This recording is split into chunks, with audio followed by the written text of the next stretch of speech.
இறந்துடுறாங்க. அப்போ இவருக்கு முதலமைச்சர் வாய்ப்பு ஒரு சூழ்நிலை கிடைக்கப்பெறல. இவருக்கு கிடைக்காத உடனே எங்க போய் தர்ம யுத்தம் பண்ணுவார்.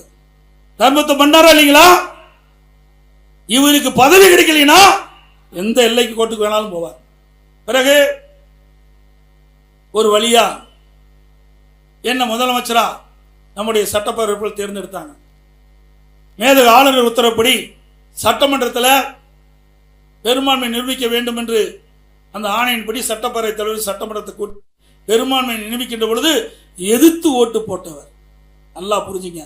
அண்ணா திமுக ஆட்சியை அகற்ற வேண்டும், டிஸ்மிஸ் செய்ய வேண்டும் என்று எதிர்த்து ஓட்டு போட்ட மனிதர் இந்த மனிதர்.